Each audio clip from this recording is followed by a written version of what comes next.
Olá, sejam bem-vindos. Aproximem-se deste circo farto, onde o pão escasseia e a miséria é omnipresente. Reconciliemos este idioma feito de cacos que foi rapinado ao faquir e rebobinemos na vida desse arauto, do caco do estilhaço, que trocou o sapo pela espada, já estava farto de engolir uma enfiada de sapos. E depois coligimos os dois episódios e percebemos que há um parentesco. Este aparato circense, um faquir que se fartou de engolir sapos e trocou o sapo pela espada, e talvez a espada tenha sido o início, a prótese do cavaleiro, e não suficiente, qual fome inspirada no mito grego, aquele rei que serve de símbolo ao capitalismo, a espada foi descendo pelas goelas abaixo e ele pensou, ainda sinto fome. E o cavaleiro entrou dentro dele e atrás do cavaleiro outro cavaleiro e atrás do outro cavaleiro um cavalo e engoliu um reino. E esse faquir foi o que nos salvou. Assim,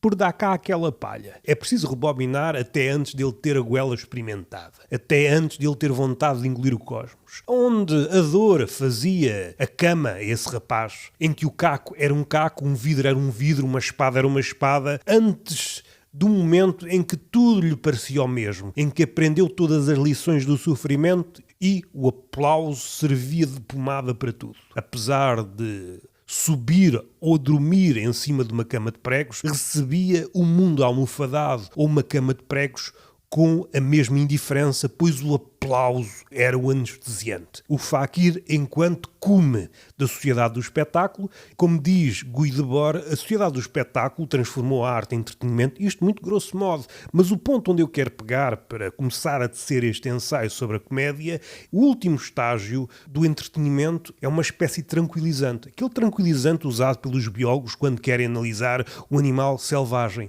O animal tipicamente selvagem que de outro modo não se aproximaria do biólogo ou do humano. Quando se aproxima do homem, das duas uma, ou é um animal gigante, género cachalote, que se aproxima do pequenino e o pequenino diante do gigante apequena-se.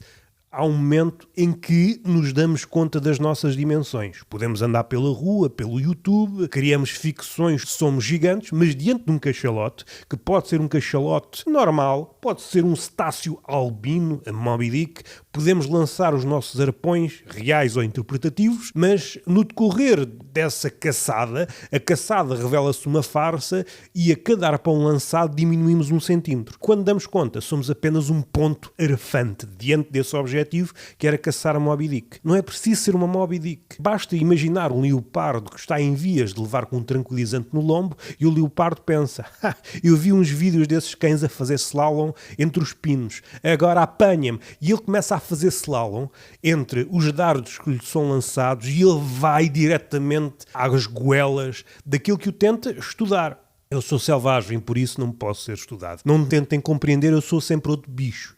E esta é a linhagem do bobo. O bobo é sempre outro bicho. O bobo, tal como todas as figuras relativas à arte, têm sido domesticadas e elas próprias hipnotizam-se com essas ficções de domesticação, nem que seja no sentido isto não pode nada, nada pode nada, ou tanto faz. Mas depois do tanto faz, e não é uma música dos Desert ou dessa malta, para mim tanto me faz, se apanhas na cona por trás. Se vivêssemos numa sociedade artística era isto, seria o mote para o artista. Eu vou enrabar a sociedade, ou o próprio artista, contra o qual eu me devo opor. Não há cá amigos na arte. Vou-te enrabar e vais emprenhar pelos ouvidos, ou mesmo pelo cu. Quando sentires qualquer coisa a borbulhar dentro de ti, lembra-te, é teu filho, mas fui eu que te fiz. Fui eu que te fiz. Tu pensavas que as coisas estavam firmadas, daí o branding e o rebranding, posicionamento. Há artistas cuja boca só consegue expressar-se nestes termos, posicionamento, isto não deve ser dito, o tom. São professores de canto cujo talento fugiu e a única expressão que ficou dessas aulas, porque houve um professor de canto que os ensinou a elevar a voz dentro das suas possibilidades. Nunca será um Pavarotti, mas a única expressão que ficou desse tempo foi cuidado com o tom. São Paulas Bob Lobones, cujo idioma se resume a esta frase e a variantes desta. Cuidado com o tom, que são devedoras do ideal do bom gosto. Ora, eu não sou partidário do bom gosto. O humor nunca foi partidário do bom gosto. O bobo, vamos lá ver uma coisa a ver se nos entendemos de uma vez por todas. Não é para fazer rir. O ideal do bobo, o bobo subversivo, quando eu digo bobo subversivo, quando eu digo comediante subversivo, quando a sociedade se expressa deste modo, é sinal que já estamos em decadência, porque dentro dele já devia existir o germe da subversão. Quando explicitamos a coisa é porque já anda mal parado, isto já teve melhor. Vamos explicitar, pois nós também não queremos fazer ninho nas entrelinhas. O bobo subversivo, e eu uso no sentido mais lato, é aquele que é sempre outra coisa, enquanto figura retardatária, é isso que o humorista é aquele que chega depois, e isso tem vantagens e desvantagens. Não foi o gajo que deu com a tragédia, não é o batedor, pois encendo o público, a sua audiência, isto são termos que eu estou a usar em cima do joelho. Todos estes termos têm a história, todos estes termos têm ângulos mortos, todos estes termos foram, de alguma forma, maniatados, foram domesticados. A língua mansa tem esse condão. Mesmo que uma palavra surja selvagem, o discurso dominante o que faz é inculcar nesses verbos que tinham vontade de catapultar, e já vou aí para o lado da história da comédia, para dentro da muralha. A comédia, ao nascer fora da muralha, da convenção da cidade, aquele burburinho, durante muito tempo, era um burburinho oficioso. Aquilo foi entrando na cabeça da cidade, que andava para ali à volta da tragédia, mas lá fora, os acadianos, eu não me recordo da pessoa que escreveu este prefácio em torno dos ensaios de Aristófanes, mas ficou-me isto. Os acadianos, povos que não pertenciam à polis. Aquilo entrou-lhes na cabeça. É como, remontando à mitologia grega, é como se Apolo olhasse para Dioniso, e há episódios desses, em que é o deus da harmonia, da lógica, mas Dioniso, com o seu cortejo, com as suas bacantes, se pensarmos em Baco, há ali qualquer coisa de sair do molde. Também, se quisermos, há um paralelismo entre Dioniso e Apolo. Já teci uma teoria em Aristófanes, outro podcast, em que eu chego à ideia, talvez até parodiando e subvertendo até ao limite a ideia da origem da tragédia de Nietzsche, não há outro deus senão Dioniso. Dioniso, o deus do vinho, o deus da insânia, da comédia, da tragédia e por aí vai da orgia. Às tantas, Dioniso desdobrou-se, é um desdobramento literário que está, por exemplo, presente, explicitado devidamente num conjunto de lições organizadas em livro de Cortázar, que ele deu para aí lições numa universidade quando era vivo, morto. Continua a dar-nos baile. Já agora aproveito para fazer uma menção a um podcast novo que eu lancei, o Salão de Bailes. Vai um pouco na piugada do Cancan. Daí o parentesco até da terminologia. Explicitei no primeiro episódio. Se lerem a descrição, acho que está aí mais ou menos o mini manifesto, sem grandes pretensões, mas tudo o que eu fiz foi em virtude de ver uma situação que não me agrada, de ficar a meio caminho ou de me tentar impingir banha de cobra com um verniz em que é o antídoto, é uma panaceia, é pedra filosofal. Neste momento há pessoal a vender banha de cobra tendo o rótulo da pedra filosofal. E eu, que não sou Harry Potter, apesar de ter uma cicatriz no meio da testa, com alguma cosmética, e é de perder alguns quilos, e isso não me agrada. Já que vamos ser engolidos pelo capitalismo, eu quero rebentá-lo. Ele pode tudo, não sei se pode. Mais uma vez, o lema que nos vai sendo incutido, com o qual vamos sendo hipnotizados, é que não há nada fora do capitalismo. Amigos, é preciso ter calma, o próprio capitalismo dá-nos a resposta e exibe-nos a fragilidade. É por isso que ele cresce. Ele ainda não está certo da sua omnipotência. É preciso encontrar clareiras nessa floresta para a qual ele se dirige, mas é pôr dinamite, é semear dinamite, é criar fojos. Fojos, para quem não sabe, é aquele género de armadilha em que o buraco é tapado com folhas. Ele que anda aí, ele que turista aí, gostas de ser turista, gostas de passear pelas coisas superficialmente, mas tens peso. Já estou aqui a dizer 3 ou 4 coisas, quero fechá-las agora aqui de supetão, de chofre, aqui de uma martelada. A comédia é um diálogo com a gravidade. Sou devedor desta ideia, um coreógrafo japonês que morreu há coisa de dias, há um livro dele com este mesmo nome, que está lançado na editora VS, do Vasco Santos, que explicita isso e parece uma ideia mais fecunda para tentar perceber o que é a comédia e, historicamente, está mais correta.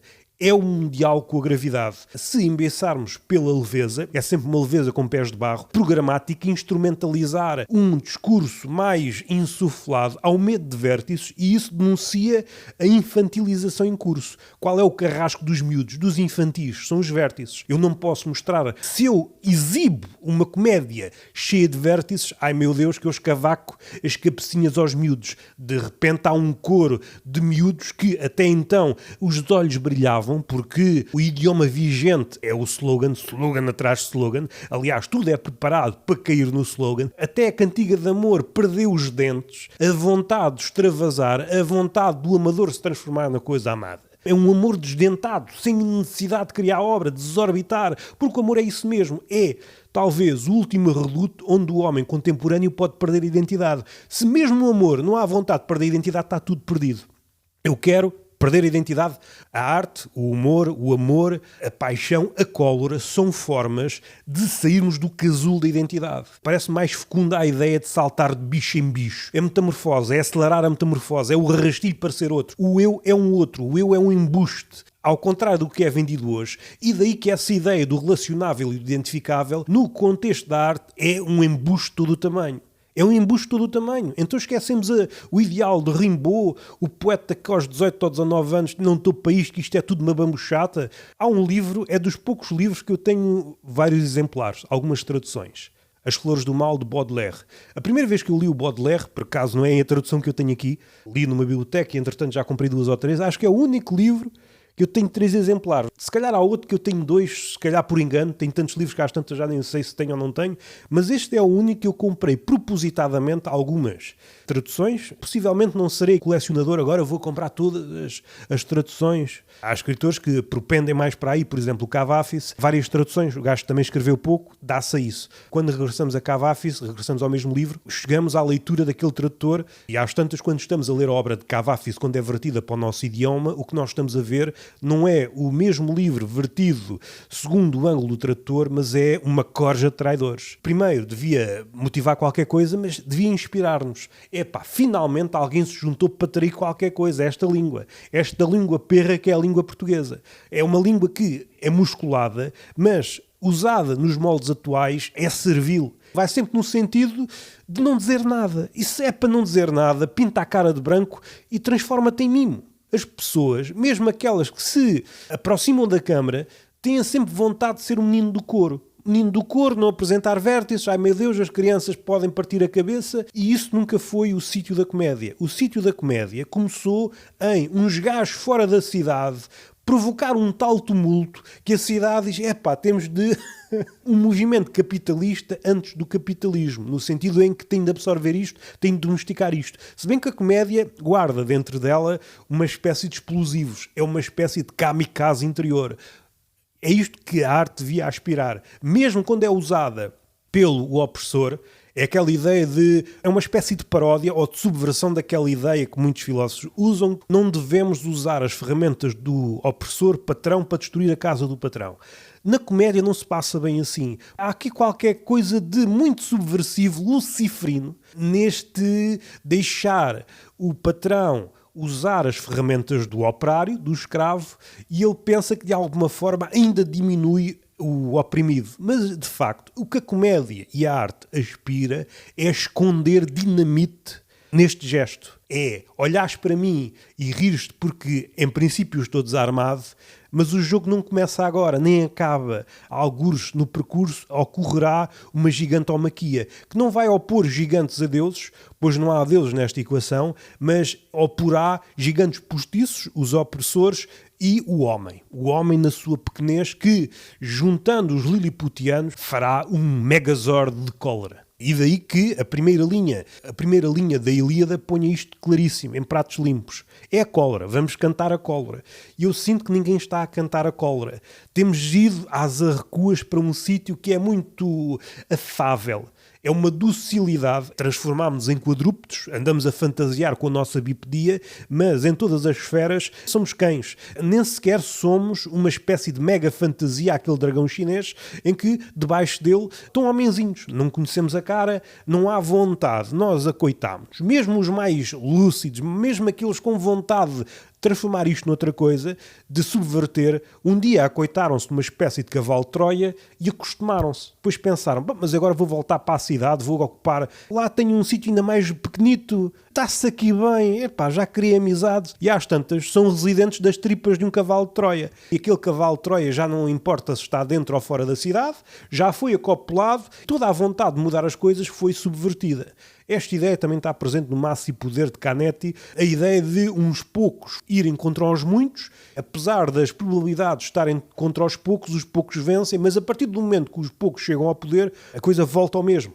Isto daria pasto para outras reflexões. Voltando para o Bobo, o que é que ele fez nos seus melhores exemplos, o Swift, o Rabelais, até o Cervantes em certo ponto, nem que seja no campeonato da arte. Pode ter implicações, e terá. Eu não consigo prescrutar ou ser uma espécie de agrimensor, saber onde é que começa e acaba a pátria da subversão e da possibilidade de ser outra coisa. Parece-me que é saudável, e saudável no sentido mais tremelicante do termo. Estou a tremer todo porque estou a conhecer o que é a vida, esquecemos do que é a vida. Nós andamos aqui a oscilar entre o Oblomov e o Zurov, se a memória não me falha, personagens do Gontcharov, estou a dizer nomes russos, perdoem-me a pronúncia, mas o Oblomov, a figura da preguiça, também importa começar a repensar na preguiça como talvez a única forma de insubmissão. Parece-me uma lógica fraca se for entendida fracamente. Isto foi apenas um lugar comum, estou de improviso, deixem-me replicar isto de forma mais robusta. Porque é que o Oblomov me parece uma figura de resistência nestes tempos? Pois a velocidade é o nosso ópio. Como já detectaram, há aquele filme que foi inspirado num livro com o mesmo nome, Crash, quando o homem começou a ver no carro uma nova forma de ópio. O carro enquanto objeto que permite ao homem uma velocidade. E aí, se calhar, podíamos fazer uma ligação freudiana à pulsão da morte. Mas é a morte enquanto espetáculo, um espetáculo mais ou menos reduzido, mas é a velocidade desfigura, a ponto de nos trazer a morte. E isso sempre atraiu o homem. Eu não quero ir tanto aí porque isso, se calhar, preciso de outro cabedal e preciso de outras instâncias e precisava de outro contraponto. Interessa-me regressar à comédia fora da polis, que tem de entrar. Dentro da polis começa a haver ali um incómodo. E se eles realmente têm uma forma de organizar as ideias que nos supera? Pois é isso que a melhor comédia traz. Em Cervantes, é aquela ideia atribuída a Homero que já foi parodiada 1000 vezes. O que acontece, por exemplo, com Pessoa? Hoje usamos o Pessoa ou qualquer poeta grande como tapete de entrada. Não é incomum ver um verso ou um poema de Pessoa num centro de explicações, num tapete de entrada, numa t-shirt. Quando a poesia raivosa é estampada, já perdeu os dentes, está desdentada. Podemos recorrer a implantes. Há sempre essa possibilidade e daí aquilo que eu disse. Muitas vezes eu já vi políticos a usar insonsamente expressões furiosas. Um dia aquilo vai-lhes rebentar nos dedos, na boca, vai rebentar todo por dentro quando se der conta daquilo que pronunciou ou daquilo que está a manobrar com fins nada didáticos. Quando o político está a usar democracia ou expressões relativas a ela de forma tão canhestra, um dia isso vai-te rebentar na mão. Regressamos a um lema ou dois, o ousar pensar do iluminismo, e uma ideia que não sei situar, mas é a dignidade ou a morte. Esquecemos-nos disto. Sem esta segunda frase, a dignidade ou a morte, evidentemente a comédia e a vida, a arte, devem equivaler-se neste ponto, e sem isto em mente não é nada. Sem este pressuposto não é nada. E por isso as coisas afiguram-se flácidas. O que existe numa conversa atualmente, que é sempre uma performance, não há vontade de sair da órbita, e podíamos regressar à ideia de Lucrécio na natureza das coisas, um sítio onde os átomos ou as partículas caíam paralelamente sem vontade de se tocar. Mas foi o primeiro desvio que provocou tudo. Nascemos de um desvio. Essa ideia, que foi popular durante muito tempo, foi retirada da circulação, mais tarde apropriada pela filosofia. A partir do momento que entraram os números e as probabilidades, esta ideia de Lucrécio foi perdendo gás, foi apropriada ou foi desvirtuada do seu poder máximo quando entrou a figura do desvio padrão. O desvio é computável. Mas há desvio. É por isso que o capitalismo, usando estas ferramentas todas, não há nada que transtorne mais o sistema das coisas que um gás completamente imprevisível. Não é para tocar o sino, não é Porque raio é que os sinos dobram, como diria o Hemingway, o sino de Gauss. É um gajo que extrapola, é um gajo que vai fora da convenção do sino, não é fora da curva. Vê a curva de fora. E é isso é que perturba o capitalismo. Um gajo que foge é um gajo incomputável, é um gajo que sai fora da fórmula. E a fórmula depois, das duas uma, ou revela-se ineficaz, ou é aquilo que acontece na ciência, temos de adicionar outro termo. Newton é eficaz em corpos grandes, mais próximo da velocidade da luz temos de meter Einstein, próximo do buraco negro temos de meter outro termo. O caminho para a verdade, ao contrário do que os basbacos dizem, cientificamente rigoroso, é uma assíntota. Nós nunca chegamos, se imaginarmos a assíntota Ítaca, o Ulisses pode correr infinitamente, nunca chegará a ela. E ele sabe, ele quando chega à Ítaca, aquela Ítaca não é aquela que o regresso é impossível, aquela ideia de não nos podemos banhar no mesmo rio duas vezes, é experienciada lucidamente durante a vida, se quisermos entabular a conversa com a nossa biografia. Nós não podemos regressar ao mesmo sítio duas vezes porque, mesmo que conseguíssemos, houvesse uma concertação de átomos, toda a água resolvesse. Olha, agora vamos... Não é só a água que nos muda, é o nosso caminho. Nós vamos sendo bombardeados, somos alvo de desvios, a língua também deve ser fecunda em desvios. Para fechar isto, para não estar aqui uma homenagem ao conto do Borges, Os Jardins que Bifurcam, nós devemos estar suscetíveis ao desvio, que é algo que foi retirado da comédia e da arte. Há uma necessidade, e daí entra o bom gosto, daí entra a etiqueta, daí entra a higienização, a germofobia aplicada ao discurso. Há uma impossibilidade das coisas tocarem nas coisas. A impossibilidade de um percurso que não paralelo. Está expresso em conversas com o PTM, as classes, o que fazem, ainda que não haja consciência dela, mas o que vai acontecer mais à frente é aquele que se acha enquanto figurante da corte de um PTM ou variantes, o que acontecerá é aquilo que está expresso no livro Melancolia de Classe. Há um dia que o aspirante a rico dá-se conta que não é rico, está mais próximo do sem-abrigo do que o PTM. E aí vai perceber que toda a sua biografia, todo o seu caminho aspiracional é uma farsa e das duas uma. Ou vai viver com esse sofrimento e esse sofrimento começa a lecionar as aulas às quais ele faltou a toda a brida e ele transforma-se noutro bicho. É isto que a melancolia de classe depois produz no homem. Estou farto destas lérias. Está-me a dar vontade de falar em várias frentes. A comédia, a língua é sempre tentacular. Não me tentem encasular, é sempre sair do molde. Essa foi a inveja provocada por Dionísio a Apolo. Apolo olha para Dionísio e porra, caraça, há qualquer coisa que me falta. E Apolo também sentiu isso no confronto entre Márcias. Aquele sátiro que desafiou Apolo perdeu alegadamente, cada um com o seu instrumento, mas também há aqui batota logo à mistura. Os juízes foram as musas, que são parentes de Apolo. Estava perdida à partida. No entanto, foi alvo de um castigo, já foi pintado por 1000 pintores, Goya à cabeça. Márcias, ao ser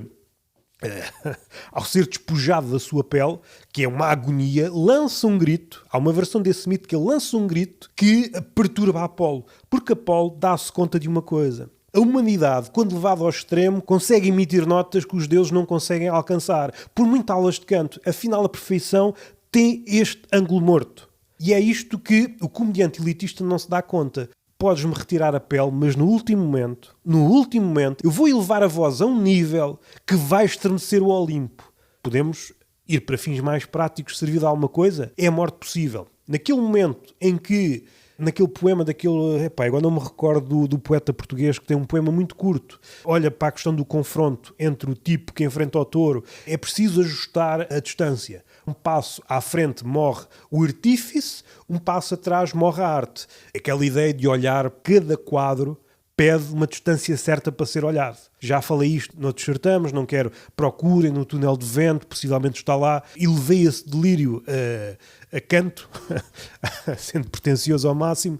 Resumindo, este particular de estar a olhar para o outro, o quadro, já nem me preocupo sequer nessa pose consumista que, mais não é, objetificar o outro. Tu nem te dignaste, ao museificar o outro, ao torná-lo objeto, não procuraste acertar o teu olhar, não tentaste achar a distância certa para olhar para esse bicho que encasulaste na tua pretensão. Porque nesse momento, mesmo o gás encasulado, emoldurado, uma coisa típica de museu, e daí esse mal-estar que o museu provoca, aquele episódio em que os índios vão a um museu, o índio, enquanto índio ou enquanto indígena, não nos vamos perder nesses preciosismos, até porque há alguns índios que preferem ser apodados de índio para que o colonizador se recorde, nunca se esqueça o que é que aconteceu. Não vamos higienizar, porque a higienização pode apagar a história. Depois cada um posiciona segundo a sua nomenclatura, mas esquecendo isto, isso é uma nota de rodapé para aquilo que eu estou a tentar expressar.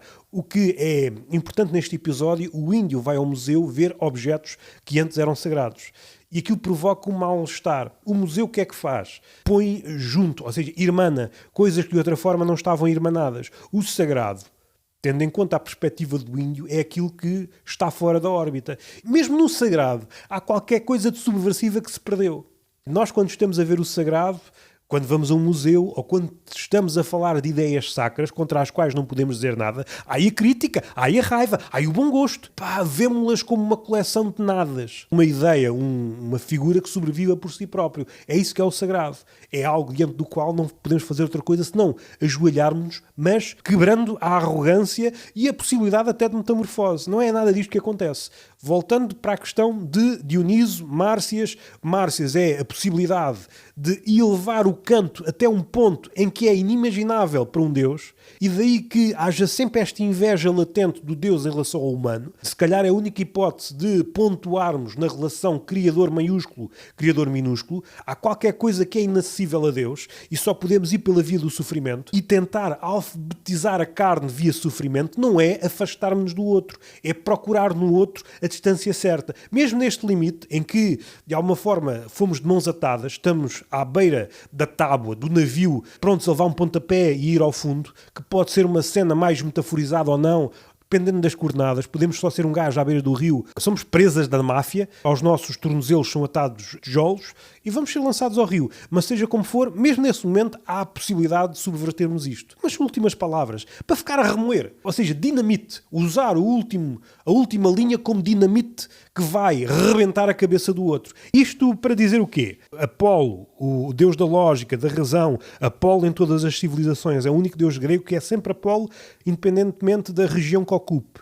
Nunca conseguiu superar o facto de Dioniso ser sempre outra coisa. E daí aquela ideia que eu usei no Aristófanes de, às tantas, todas as figuras, todos os númenos, todos os deuses são figuras dentro da cabeça de Dioniso. Dioniso exteriorizou porque precisava de contraste. Todos os deuses, todo o Olimpo, são residentes da cabeça de Dioniso. Parodiar esta ideia de Nietzsche e levá-la a outro sítio, não sei se melhor, mas é apenas outra leitura. Mais uma vez, é a necessidade de ter outra leitura. Encontrar a distância certa. O que é que eu quero dizer mais? Em relação àquele episódio do Hermes, eu estou a encher isto de mitologia, mas parece-me que nesta enfiada de coisas, talvez nos dê aqui outra leitura. Quanto à pretensão. Aquilo que Hermes fez logo após nascer, que pegou na tartaruga e fez da tartaruga uma lira, usou as tripas como cordas para a lira, é o que nós devemos fazer mesmo a um segundo de sermos enforcados. É desdobrar aquela corda e transformar aquela corda nas cordas de uma lira. Podemos morrer, mas é aquele momento o canto.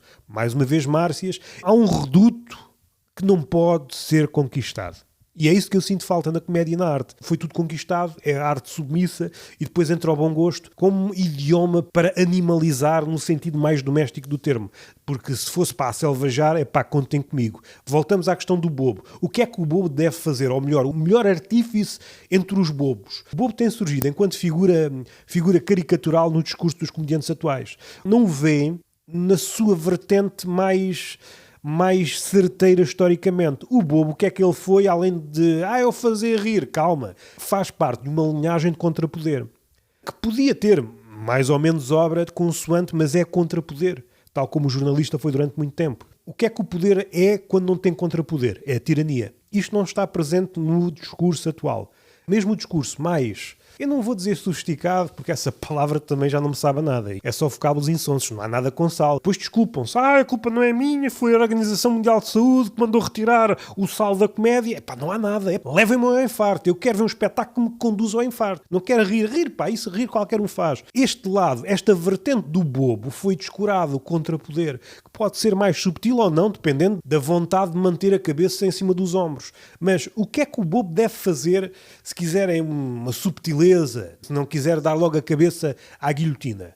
Deve fazer com que o rei, pode não se dar conta logo, mas o rei tem de sair daquele momento, pode ter rido, mas o rei de doravante vai ter pesadelos com o regicida. É isto que o humorista faz. Quem é alvo da piada não pode, gostaria de dizer o nome do autor, mas não me recordo do autor desta ideia. Se o político vai para a praia com um livro ou com uma obra que visava apocar o político ou levantar-lhe as saias, e ele vai para a praia num momento de lazer, passar a língua nos dedos e folhear aquilo como se não tivesse cianeto, então falhou. É este o ponto. O bobo, o comediante, nunca deve descurar a hipótese de incutir um pesadelo na cabeça do rei, de modo ele doravante sonhar com o regicida. Ele vai acordar e tornar a sua vida impossível. Em vez do CEO morrer de infarto ou de AVC aos 50, começar a morrer logo aos 35. É isto que o bobo deve aspirar. Comecei isto com vontade de falar de outra coisa. Queria falar da estética, queria falar da estética, do ceticismo, queria dar aqui mais outra de mão. Mas se calhar terá de ser para outro episódio. Dando aqui mais um seguimento a tudo o que acabei de dizer, e provavelmente são pontas às quais eu vou recorrer. Aliás, é sempre um diálogo contínuo. É sempre um canto contínuo, é sempre um ofício cantante de tentar pegar naquilo que disse e o que outros disseram e catapultar-me para as províncias onde não sou esperado. Eu sou, enfaltando pedregulhos na catapulta, eu próprio lanço-me em chamas de uma catapulta mongol para dentro da cidade. Eu posso ser aquele cadáver que está historicamente... Posso ser o cadáver pustulento, eu posso ser a peste negra que entra na cidade e que é confundível durante algum tempo como um pássaro, mas vou aproximar-se, meu Deus, o gajo traz a peste. Posso ser este cadáver. O humor pode isto tudo. É um inconveniente. É não se vergar. Eu corto a cabeça, não me interessa, como o Rabelais. Eu expulso da igreja, como aconteceu ao Swift e ao Rabelais. Não me interessa. A partir do momento que há um compromisso com aquilo que deve ser dito, está feito. Não é preciso apupos nem aplausos, nada me move na minha caminhada. Eu encontrei o meu caminho. A partir do momento que nos encontramos ao espelho connosco próprios, que é muito raro, a partir desse momento não podemos recuar até uma língua de gagos quando o Montenegro diz que está tudo bem. Quando a Ministra do Trabalho, diante a performance do século, que é negociar durante 9 meses para não nascer nada, não é um nada morto, é um projeto, é um monstro do nosso século. A concertação, o ato de negociar da Ministra do Trabalho com as entidades todas, podia ser uma peça escrita por Beckett. É a peça póstuma de Beckett. Não aconteceu nada. E depois aquilo a que se chegou, que foram detalhes, pequenas conquistas, recuaram. Então não queremos isto. E até adicionaram outras. Como se o pacote já não fosse totalmente desumanizante. Ninguém pediu este pacote. Estávamos bem. Gostam tanto dos números. Os números diziam, isto está bem, a economia estamos a crescer. Não está a crescer o suficiente. E aí entramos na lógica do ocioso. O de não fazer nada. A questão do tempo livre. Até o próprio lazer foi minado com esta ética pervertida até pela lógica de produção. Se nada escapa à ética da produção, a ética é um conceito esvaziado. Só para usar em certos momentos em que a discussão parece que vai para tons mais elevados, atiramos a ética, atiramos estas coisas, estes marcadores, às vezes de privilégio. Não podes falar assim, o tom. É muito bonito porque fica logo o privilégio. Há certos marcadores que não são vistos como tais. A questão do bom gosto é mesmo... É uma cena terrífica. Posso dar-vos aqui um lamiré, não sei se interessam. Eu tenho um podcast chamado Peixe Fresco, no qual eu me debruço sobre a atualidade e nestes últimos tempos tem sido, não há forma de fugir à questão do governo. Se fosse uma peça, seria uma peça genial no que toca ao distanciamento em relação à realidade. A realidade desmente diariamente, às vezes hora a hora, o Montenegro vira costas à realidade. Eu pensei que isso era impossível. Havia um momento em que tinhas de contactar olhos nos olhos com a realidade. Ele consegue dizer que está cada vez melhor e medita. E Portugal está cada vez melhor. O exemplo da negociação com o Ministro do Trabalho, a razão pela qual eu estou parado no Peixe Fresco, de há uns tempos, há um ano nesta parte, quando o Montenegro começou a pegar no governo, eu, por exemplo, escrevi várias coisas acerca da candidatura do Manuel Vieira. E está escrito, e provavelmente ou num texto, ou não me parece que seja refém daquele tempo. O Manuel Vieira resiste enquanto ideia subversiva. E resiste segundo vários prismas. O encantamento ou desencantamento que provocou nos outros, a questão da surpresa, mesmo para um humorista, o que exibe-nos a fragilidade do humorista atual, diante de uma subversão, que não é uma subversão por aí além, tendo em conta a história do humor, já não ter ferramentas para conseguir compreender aquilo. É algo que me impressiona. Só consegue ver aquilo segundo a lógica quase marketeer. Se era aquilo que eu há pouco queria dizer e não disse em relação à canção de amor. A canção de amor hoje é vista... A canção hoje até pode ser uma canção de resistência. É arquitetada para depois cair num slogan qualquer. As canções estão a fazer tempo até cair numa publicidade qualquer. Há publicidades medonhas. E eu que vim da publicidade, mas perdeu o pejo. Eu acho que um grande marcador destes últimos tempos é aquele slogan da Mel, humaniza-te. Isto no outro tempo. Eu estou a imaginar isto se acontecesse em França no século passado. Com aquela malta dos poetas, puxavam fogo, mas puxavam fogo metaforicamente e literalmente. Nem isto, não, desculpa. Não, diz-me qualquer coisa de esquerda.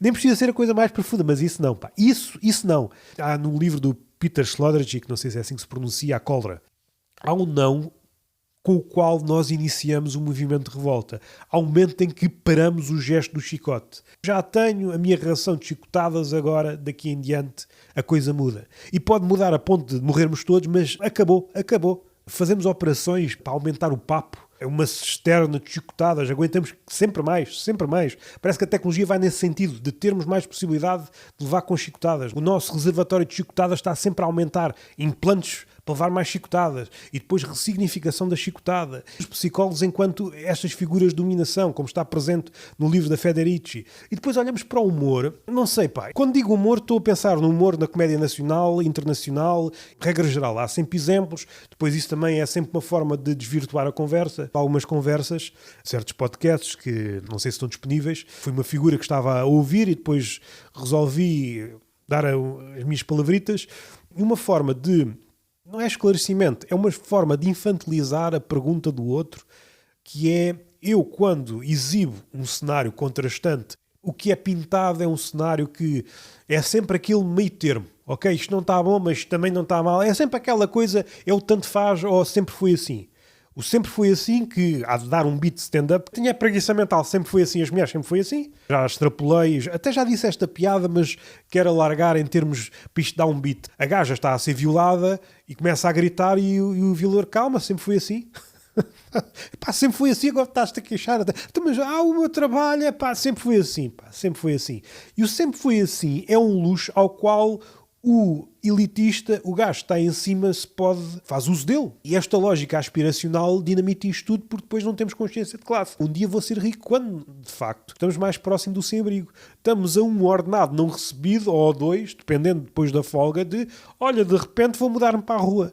Às tantas há também uma hierarquia da rua, não é? Eu quero é ficar naquela rua. E depois mesmo organizações que, se calhar ingenuamente nos deviam proteger, dizem que a classe média situa-se nos 600 euros. Como se 600 euros desse para viver, se quer ter uma casa. Ora, o direito à habitação vem na Constituição e, no Algarve, às vezes um T0 ronda quase os 1.000 euros, a não ser que a rua seja a nova casa. Mais uma vez entra essas lógicas de ressignificação da miséria. Temos de nos contentar, não é? Mais uma vez entra a questão da psicologia, não deixa a cólera fazer obra. A nível de ensaio, leiam o Além da Pele, da Federici, e agora...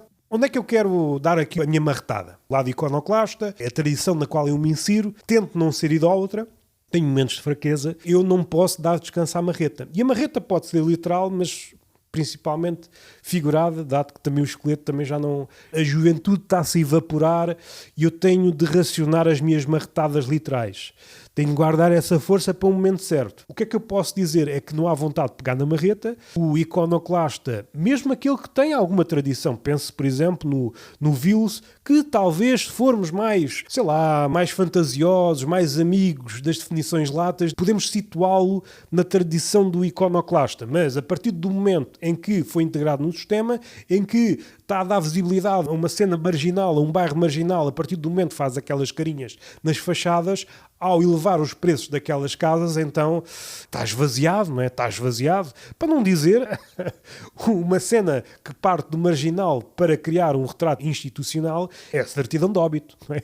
Do artista marginal. Uma reflexão mais fecunda, mais demorada, para não estar aqui só nestes arrebicos. De alguma forma estamos sempre maniatados pelas invectivas do bom gosto. Sou mais partidário do mau gosto. A estética, o motivo pelo qual eu iniciei este podcast, este episódio em específico, ficou de lado, há de ser falado no outro episódio, está mal compreendida na medida em que a estética surgia em oposição a outra estética. Era uma vontade de organizar as formas, as cores e as ideias segundo outra visão. E se calhar tínhamos de recuar à questão do novo. E essa é a razão pela qual fui buscar há pouco o Rimbaud e o Baudelaire. Como é que acabam as flores do mal? Qualquer coisa como procurar no desconhecido novo. Ir a fundo. O ir a fundo é muito importante. Através da repetição, é ir lá, tal. É como se fôssemos um corvo. Eu não digo um corvo porque o corvo é inteligente e ele não se presta a estes serviços, dá cabeçadas no vidro. Dá um pardalito. Somos uns meros pardalitos que insistem no vidro. Tal. Depois chamamos os amigos. Tal. Chamamos todos os pardais do mundo. Todos os pardais do mundo a bater no vidro. E há um momento em que o vidro começa a ceder. E aquilo que parecia impossível, aquilo que foi ridicularizado pelos habitantes que viam aquela cena até então humilhante, começam a recear. Aqueles pardalitos que insistiram tanto, que eram ridículos, afinal tinham uma ideia. Não nota esse traço da ideia de insistir, mesmo liliputianamente, contra um vidro, que no primeiro ato é ridículo, mas se insistirmos, é uma micromarreta. O nosso bico é uma micromarreta que incide no vidro até partir, e nesse momento começa aquele estalo. Nesse momento o rei começa a pensar, estes pardais, se juntos, podem ser um regicida. Pareciam figuras inócuas, os cabrões se juntarem todos matam. Agora podem ter reminiscências do Hitchcock. Eu por acaso não me recordo se o Hitchcock tem pardais. Porque uma coisa é ser abalroado com gaivotas, ou como a minha namorada há poucos dias foi abalroada por 2 vezes. E eu já lhe disse, olha, foge do país. Por um charneco. Um charneco, uma nomenclatura aqui algarvia, acho que o termo científico é pega azul. E os gajos já estão com embando. Já são aves consideráveis. Bom, a ideia que eu tenho do humor, a ideia contra a qual eu... Porque é que eu não me vejo, cada vez sinto um maior mal-estar em relação à comédia e à arte. Por isso não me posso agachar diante de nada, não me posso... A ideia é ir para um sítio onde perdemos o pé.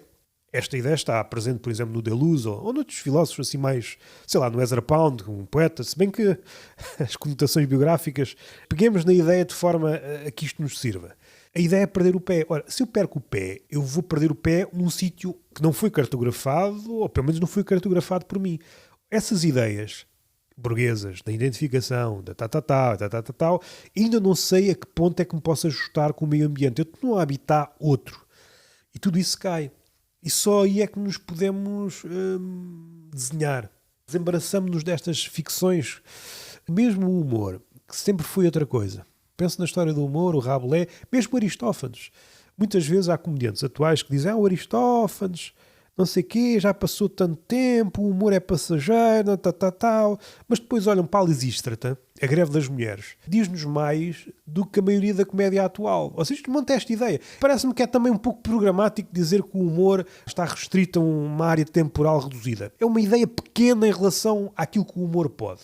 Percebo isto. Enquanto devedor de certas referências, nós estamos num ponto em que, tal como disse aquele escritor espanhol, mesmo o Frankenstein e o Drácula, para algumas pessoas mais novas, já não entra no ideário, pode entrar numa feira de horrores, já não é percepcionado enquanto figura do horror. O que é este bicho que está aqui? Não sei bem, não sei de onde é que vens, e talvez seja por isso que há tantas versões do Drácula, esquecemos que há um gajo que nos quer vampirizar, mesmo assim não chega. Milhões foram gastos ao longo do tempo, e mesmo assim não chega. O Drácula está sempre em vias de ser esquecido. É claro que nós estamos condenados à extinção e ao esquecimento. Eu não tenho orçamento para ser recordado daqui a 10 anos. Se eu morrer hoje, vou ser esquecido amanhã. Não me parece que haja grande subterfúgio ou forma de reverter isto a meu favor.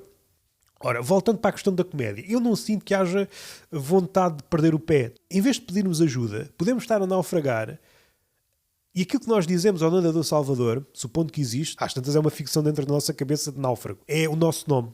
Nós posicionamos em relação ao nosso nome, nós somos uma marca. Uma imagem que me agrada é ver alguém que está prestes a morrer e em vez de pedir ajuda, porque pedir ajuda é fugir fora do tom, não é bom gosto. é mau gosto. E gritar. Um Beto a morrer afogado. Eu sou o PTM, o Pedro, o Carlos. E morre. Porque a sua voz não chegou a ouvidos de ninguém, a nenhuma mão. Participou nesta dinâmica da atomização. Não é uma vontade de estar com o outro, de ser alfabetizado pela carne ebuliente do outro. Isto pode parecer estranho, recuando à ideia de Dionísio. O Dionísio não é só o deus da comédia, da tragédia e da orgia. A comédia deve nos inclinar para o outro. Daí que eu vejo sempre, com alguma dificuldade, a comédia cínica, metacomédia, usando as palavras do David Foster Wallace. A ironia, mas já falei noutro episódio qualquer, tendo para o apocalipse, em termos práticos, a metacomédia e o cinismo, aplicado à comédia, revela-nos apenas o cagaço, o mal-estar. Temos medo de estar com o outro. Ora, se temos medo de estar com o outro, é claro que vamos no sentido contrário. Eu interessa mais o outro lado, atirar-me para o outro. Eu, diante de um cenário em que as sereias estão a cantar, não me prendam ao mastro. Desatem-me, pá. Tirem-me a cera dos ouvidos. Eu vou-me atirar a elas. Não se esqueçam, se as sereias não cumprirem o seu fado, elas morrem. Cumpre esse canto em mim. Como há aquela figura secundária nos Argonautas, o Butes, que atira-se. E essa figura é inspiradora, pá. Entre uma coisa e outra, se o gajo demorar muito, lutar-se, bater-se com o canto de sereia, pronto, é um gajo que se atirou. Mas se, à mínima nota, o gajo atirar-se logo, até eu acho que as sereias param de cantar. Porra, tem este efeito. E eu acho que faz falta. Não é tanto o silêncio das sereias, que é mais perigoso, como disse o Kafka, é um gajo atirar-se logo à primeira nota. Que talvez aí haja canto e haja silêncio ao mesmo tempo. As sereias não estavam prontas para isso. Nem elas confiavam assim tanto no seu poder. O que é que eu quero dizer mais? Ir para um sítio sem pé, é isto que me interessa na comédia. Fugir fora do tom. Eu não sou menino do coro. Posso não ser o mais afinado, não sei se sou mais desafinado. Eu vou elevar a voz até próximo do canto. Até desfigurar a palavra e, sobretudo, desfigurar a palavra se a palavra andar indo um boca em boca de networking. A comédia nunca foi para fazer networking. A comédia é o incómodo, posto em arte, que vai ser passada de geração em geração. Por isso é que o Aristófanes, a Lisístrata e outros, o Dioniso vai com o seu escravo em busca dos tragediógrafos mortos, porque naquele momento já ninguém sabe fazer tragédia. Porque isso não pode ser transplantável para o nosso tempo. E parece-me que é uma coisa programática até para desculpar a nossa falta de ousadia. Andamos aqui a fazer coisas que não interessam a ninguém, não inspiram, não insuflam ninguém. Alguém que está derrotado continua derrotado. Alguém que está dobrado não tem vontade de se pôr direito. O humor não endireita ninguém atualmente. Devia haver um recordar da comunhão, uma vontade de nos atirarmos para o outro com vista para esquecermos o nosso nome. Olhar da forma mais ferina para o verso de Camões, o amador transforma-se na coisa amada. Eu estou farto do meu nome. Eu, ao contrário do poeta que ganhou um Nobel, habito o meu nome. Eu não quero habitar o meu nome, eu quero ser escorraçado do meu nome. Quer lá saber do meu nome, pá. Deixa-se dessas merdas, desses posicionamentos. O homem não é uma marca. Vocês não vão ver o homem numa prateleira do hipermercado. Esqueçam o branding e o rebranding. Pá, esqueçam essa merda. Vocês veem o mundo com várias folhas de celofane e é por isso que estão sempre a falar da estética. A estética mais desdentada possível. Vamos lá rearranjar as folhas de celofane para ter ali aquela cor. Pá, isso não interessa nada, pá. Eu quero é ver o homem. Eu quero é ver o homem. Não estou a ver o homem na comédia. Não estou a ver o homem na comédia. Voltando para a cena em que o comediante Beto está a morrer, eu acho muito engraçado que o gajo não vai conseguir gritar, porque foi ensinado durante toda a vida a não gritar, não pode elevar o tom, e se o gajo se irrita, ali no microsegundo antes da morte, está o pai no areal, ai, aquele cabrão, foi-me gritar. Mesmo, levou uma vida tão boa, dentro dos trâmites da alta burguesia, não desafinou em nada, amochou, não fugiu do slogan, o microsegundo antes da morte, levantou a voz, pronto. Trazem o cadáver para a areia e o pai não quer saber deste gajo. Vou comer um hambúrguer de preço inflacionado. Não quer nada com este rapaz. Não quer nada com este rapaz. Um gajo não vai achar nada nesse discurso. Eu não encontro nada no discurso do PTM. Eu não encontro nada e eu já procurei muito. Não é aquele gajo que procura de longe. Eu já procurei, eu já fiz dele uma pinhata. Eu já testei todos os paus naquele rapaz. Eu já testei todos os paus nesses rapazes. Eu estive lá noites e noites, dias e dias, e não sai nada. Não sai doce, não sai sal. Doce às vezes pode sair, mas o doce é um ópiozinho. Não é um ópio que nos faça desorbitar. Uma coisa é certa, nunca saiu um grão de sal dessas pinhatas PTM, Bruno Nogueira, não sai nada. Não sai nada porque vem de fora. E depois estranham. Eu recordo de um episódio episódio do Bruno Nogueira, num podcast dele, estranhava o posicionamento deles. Eles querem se posicionar, mas quando há um posicionamento político, ai meu Deus, ai o artista, ai, epá, o que é isso? Tu só podes falar disso quando estás num sítio muito bom. Falam do privilégio, nem sabem o que é o privilégio. As palavras foram esvaziadas. Houve uma espécie de yogofarização das ideias. Sabemos que elas, em princípio, não caem mal. Mais uma vez, segundo os ditames do bom gosto. Eu pertenço à história do feio. Mesmo a história do belo, a estética subsequente é sempre transgressora. Esta estética hoje não é transgressora e, enquanto tal, não se pode filiar a nenhuma ideia. É um kitsch, mas já na sua fase mais balofa. O kitsch bem parido é ainda uma paródia. Vou-me balançar para terrenos que não quero. Mas, por exemplo, a Joana Vasconcelos, durante algum tempo, se calhar bastava 2 ou 3 obras, o kitsch dela ainda era uma crítica em relação ao nosso tempo, aquele gigantismo. E esse gigantismo, segundo uma leitura apressada, denuncia a nossa miopia, ou as coisas tão gigantes ou não vemos. Já não vemos pessoas de meia estatura. Pode dar pasto para reflexões. O facto dela criar uma obra à volta disto, às tantas é que há uma hipertrofia do mesmo e às tantas é o inferno do mesmo, como diz o Byung-Chul Han. Só papalos como o Lipovetsky é que encaram, não, isto está aqui uma grande merda. Pois está uma grande merda, mas fica-te por aí. O kitsch, durante algum tempo, ainda tinha um efeito perverso. Hoje, entrega a esta malta, é um kitsch pastoso, umas charupadas, e um gajo toma aquilo não é nada. Aquilo não é nada. Não consigo partir dali para qualquer lado. Vou para lá para me perder. Eu vou para lá, fico com ideias suicidas. Eu entro no discurso do PTM do Salvador Martinha, posso estar muito bem da vida, posso ter lido livros que me desafiaram, entre ali, o que é que está aqui? Entrei numa câmara anecoica. O gajo esquece que está a falar e as suas palavras, o sangue vem à tona, acha que o sangue é outra pessoa e tenta fossilizar a coisa mais viva que há dentro deles. Sempre epifanias de Beto, termo que eu já forjei. A morte é-lhes sempre estranha. Vêem as coisas mais humanas como se fossem estrangeiras. Depois como é que gajos desses conseguem falar sobre seja o que for e de comédia? Porque comédia é pegar nesse lado mais humano. Parece que é uma inversão. Estes Betos, estes comediantes, conseguiram perverter uma ideia de um comediante trêncio. Nada do que é humano me é estranho. E esses gajos demonstram exatamente o contrário. Tudo o que é humano me é estranho. As coisas mais básicas, tudo lhe é estranho. E o cortejo de comentários à volta disto, como, é verdade, epá, isso é o óbvio ululante. O Nelson Rodrigues, o escritor brasileiro, se visse isto, fuzilava estes tipos. Era aquela altura em que as palavras ainda tinham ali um calibre, não é? Calibre direcionado à caça grossa, tombavam todos uns atrás dos outros. Nesta coisa do posicionamento, da carreira, da gestão de carreira, epá, não posso dizer isto por não sei quê. O que é que o artista pode dar a quem o vê, a quem o percepciona? É fome, ou melhor, dar um guião, umas indicações, olha, vai por aqui e alimenta-te por aqui. Esse é o último degrau da arte. Ensinar ao esfaimado que tem fome. A sociedade mais não faz que nos dar cianeto em doses muito diluídas para irmos morrendo aos poucos. Essa é uma leitura da sociedade do espetáculo. E é por isso que essa comédia não me diz nada. Se me dá sonolência, epá, eu quero é mais fome. Dê-me mais fome. Alfabetizem-me a fome. Ensinem-me a ter fome. Ensinem-me a ter fome. E vocês não têm fome nenhuma porque estão sempre com a barriga cheia, pá. Estão sempre com a barriga cheia. Como é que vocês querem falar de morte se têm a barriga cheia? Como é que querem falar do mundo se têm a barriga cheia? Como é que querem falar de política se têm a barriga cheia? Depois dá origem a esses dados mortos, como é o bom partido, é claro, a falar de política de barriga cheia. Uma contradição em termos. Quem falou de política ao longo da história, mais humoristicamente ou não, foi sempre os esfaimados. Foram sempre os esfaimados. Pronto, já matámos quantos hoje? Caça grossa, amigos, caça grossa. Era para falar de estética e não falámos. Dar um ponto final nisto e fui para bem longe, bem longe. O que é que eu posso dizer? 7 ou 8 coisas na cabeça e não sei se consigo fechar. Gostava de pô-las em constelação. Essa é uma das razões pelas quais eu tenho tantos podcasts. Eu olho uma coisa, pode ser uma conversa comigo próprio, o gajo tem que se fragmentar, em faltando vozes, um gajo consegue reunir ao pé de nós, seja namorada e etc. Mas precisamos de mais vozes, não é? Mais vozes. As vozes que chegam a nós estão sempre afinadas segundo um slogan. Não me ensinam a fome, pá. Ensinem-me a fome. Não entrem com essa coisa do bom gosto. Mesmo isso, do bom gosto. Bom gosto, tu não consegues juntar 3 palavras, 3 vocábulos numa frase, às vezes está rasca, se não puseres uma muleta linguística, parece um quadro realista de uma sessão de fisioterapia, não se aguenta de pé, não se envergonha de, diante de legendas tão magras, isso não pode ser comédia.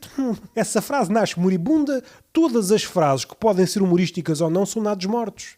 Não há nenhuma frase saída dessas bocas com vontade de viver. Sinto necessidade disso. Na arte, na comédia, a arte e a comédia que eu gosto faz-me recordar a vida. Dentro destas possibilidades, isto vale a pena ser vivido. E esta comédia não me diz isto. O que me diz é, dá-me mais umas tranches de cianeto para pôr debaixo da língua. Eu não preciso mais de cianeto. Eu tenho uma cova de um dente, uma pastilha de cianeto, caso a coisa dê para o torto. Eu não preciso mais de cianeto. Eu preciso é o contrário de cianeto. Dá-me vida, pá. Se é para destruir, deixa-te disso também. A entropia vai destruir tudo. E nem tanto desarrumar, porque isso também...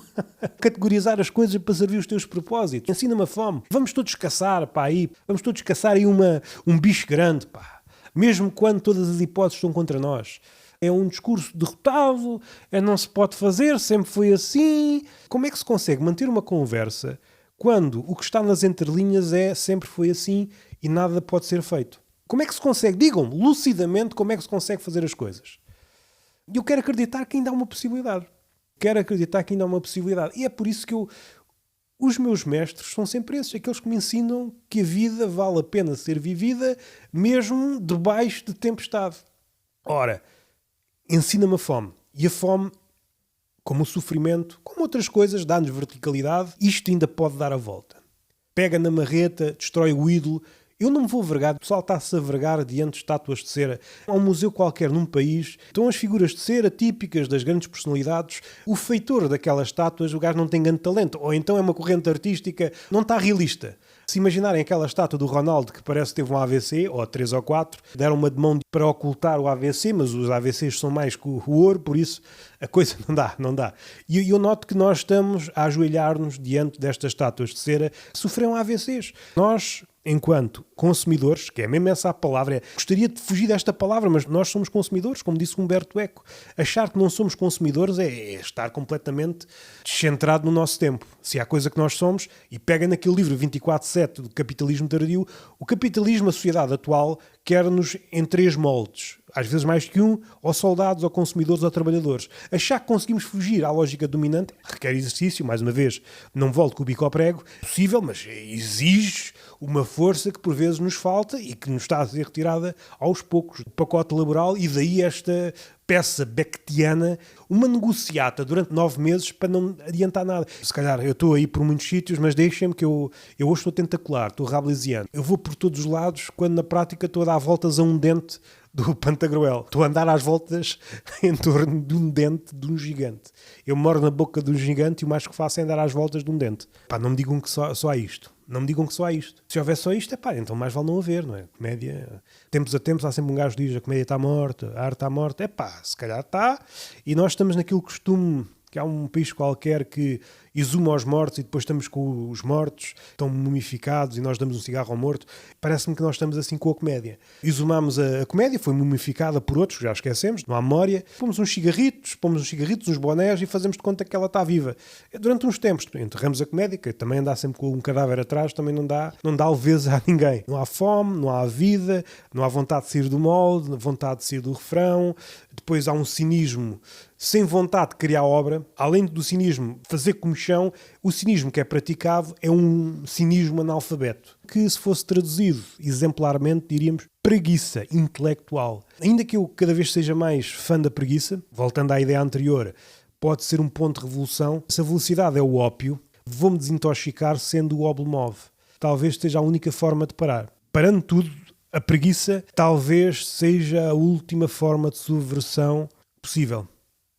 Não sei se o livro Abrandar ou Morrer foi por aí.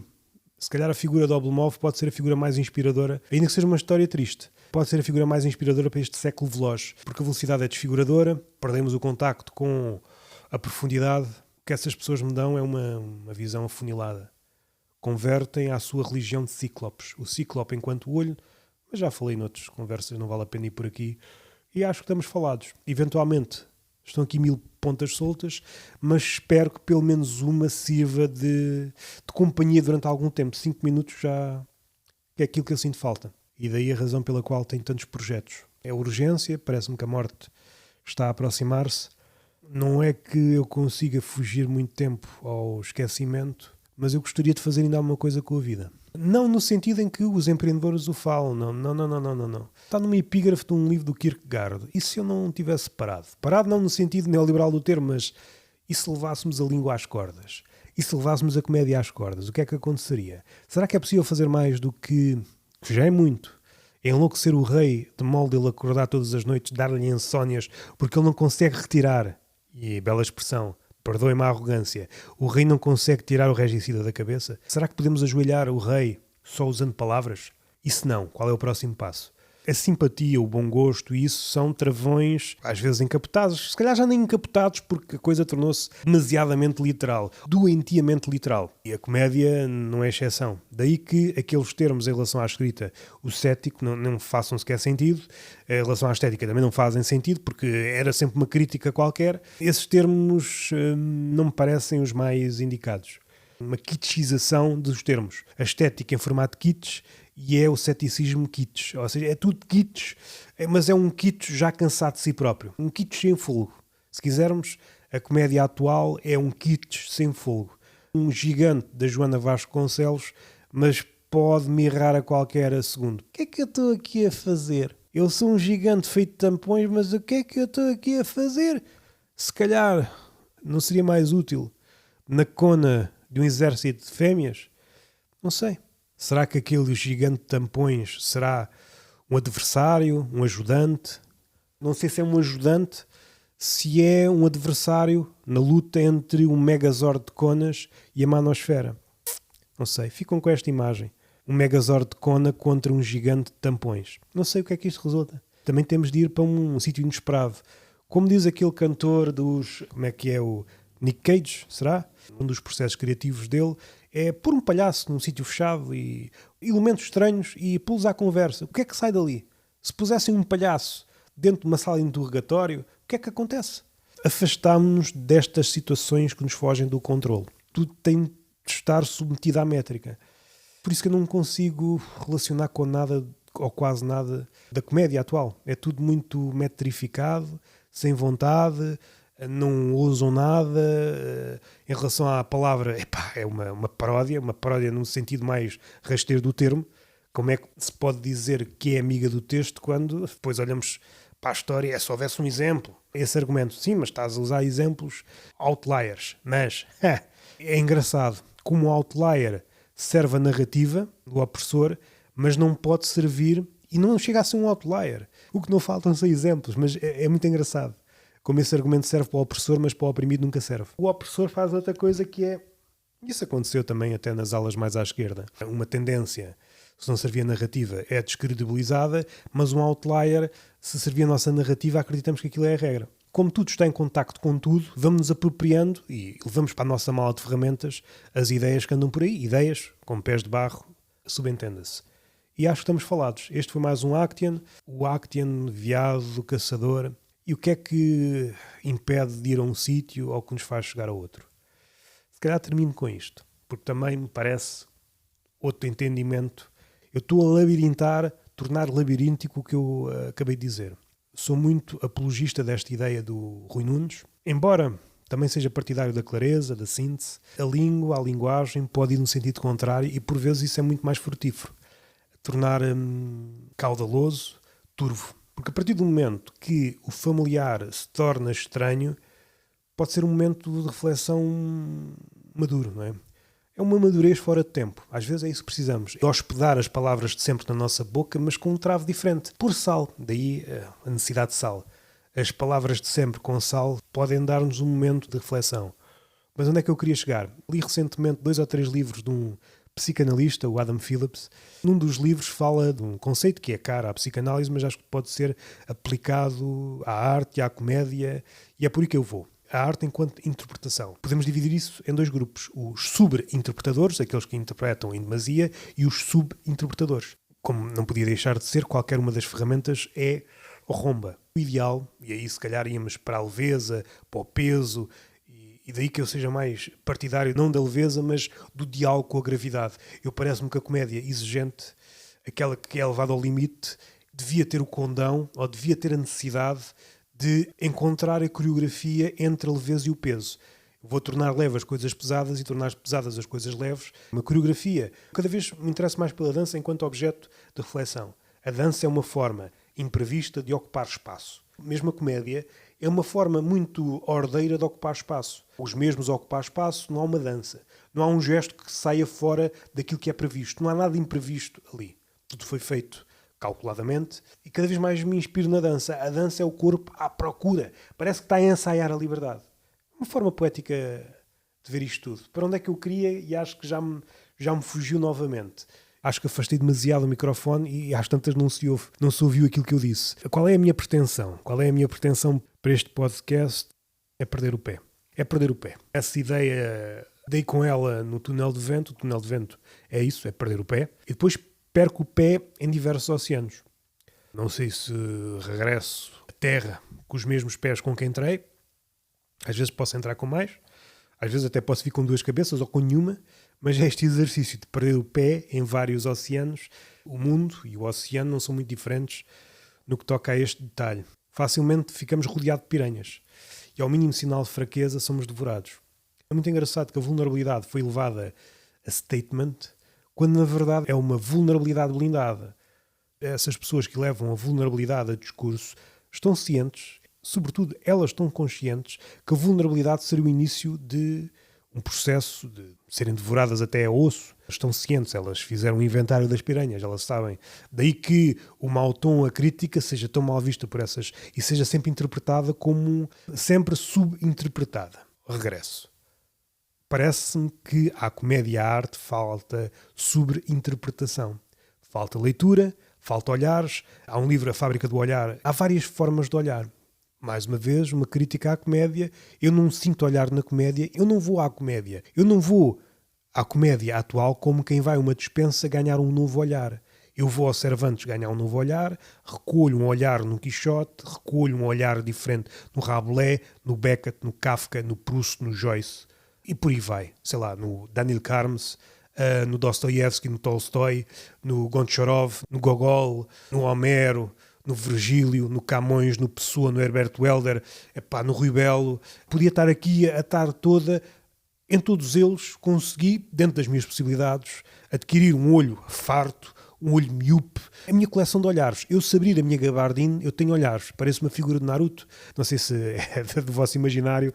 Há uma figura que é uma espécie de ditador, que é o Danzo, ou uma coisa assim.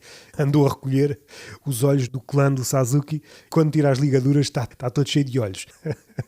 E é isso que eu quero. É isso que eu quero para mim. É estar cheio de olhos. Não há um ponto de vista dominante. Aquela ideia do grande poeta alemão Goethe, ou seja, nós só conseguimos chegar à verdade. Esta fraseologia fui rapinar a Maria Filomena Mulder. Eu recordo-me de um micro-ensaio em que havia falar nisso. A única hipótese de chegar à verdade é por breves momentos, quando a saia é levantada e se existir uma combinação de pontos de vista. Daí o olhar e a constelação de olhares que cada um... É como se fôssemos a um pomar, vamos recolher frutos. Se imaginarmos um pomar infinito, temos de fazer escolhas. Eu escolho estes frutos porque, de alguma forma, vejo neles os nutrientes que me faltam, que me são necessários.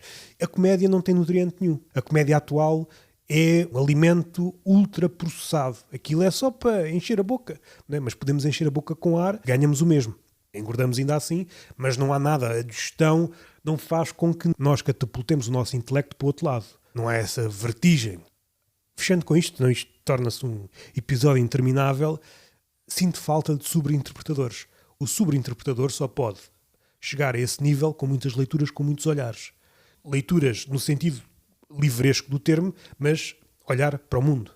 E olhar para o mundo pode ser desdobrado, o olhar cético, o olhar da metacomédia, meta-abordagem, o romântico, encontrar esse olhar, um falcão, uma coreografia entre esses olhares. E daí que a procura deva mover o artista. Daí que eu condeno veementemente, categoricamente, esses apodos, o identificável, o relatable, isso não é nada. Uma espécie de agrado a um olhar único. O Cíclope fica agradado por ver refletido o seu único olho no espelho, na comédia. Isso não me agrada. Não me agrada.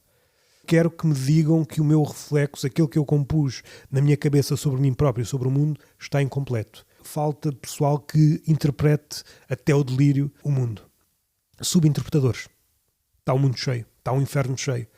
Ou a terra. Depende de como interpretarem. Pois é isso que existe na comédia, é isso que existe na arte. Não nesta terminologia, o que existe é um anti-intelectualismo que desconfia do profundo com camadas, do mais caudaloso, do ambíguo, do turvo. É uma clareza, mas é uma clareza sem dentes. Quando de facto nem chega a ser clareza. Se analisarmos frase a frase, se pusermos algumas frases do discurso do PTM ou do Salvador Martinha, aquilo não dá para ser pichado em lado nenhum. Nem numa casa de banho de um gajo, num CEO de uma empresa. Aquilo não inspira ninguém. Ao menos o Fernando Pessoa e o Einstein tiveram um condão de serem rapinados, amputados, desvirtuados, mas aquilo, num dia de inspiração pode-nos conduzir a alguma coisa. Nem que aconteça como aquele gajo da Iniciativa Liberal, um retiro espiritual ao Tibete ou ao Nepal e depois regressa e pensa assim, vou criar um partido. Pode ser isso e também, se calhar, olha, há várias tipos de Nirvana. Atingir a iluminação, vou desumanizar. Ao menos diga isso logo. Fazem falta novos olhares. E aquilo que eu vejo é cegueira, ou miopia concertada. Mais uma vez, não me revejo nisso. É por isso que o Actian pode ser aquilo que vocês quiserem se forem sobre-interpretadores. Ou nada, se forem subinterpretadores. A verdade anda a carambolar entre uma coisa e outra. A fazer ping-pong, a fazer piscinas. E casa com o episódio anterior, andamos a fazer tabelinhas entre o ser e não ser. E por isso, volta e meia a cabeça possa tombar para essa cena emblemática de Hamlet com a caveira na mão. Ser ou não ser, não sei. Tenho de chegar ao fim do mês com a vida. Até à próxima. Sou o Roberto Gamito. Este foi um Actian. 5 estrelas no podcast. E enfim, agora é a parte mais programática. Que desmonte isto tudo que eu acabei de dizer. 5 estrelas, partilhem, se quiserem. Caso não queiram, amigos como antes, estou aí a fazer várias coisas. Espero que alguma delas vos interesse. Nem que seja neste sentido. De um fragmento qualquer. Isto levou-me para um sítio. Se calhar dava mais uma hora. Este é o lado que mais importa. Eu peguei nisto e fiz outra coisa. É transportar a tocha. Neste caso a língua, a palavra, a vontade.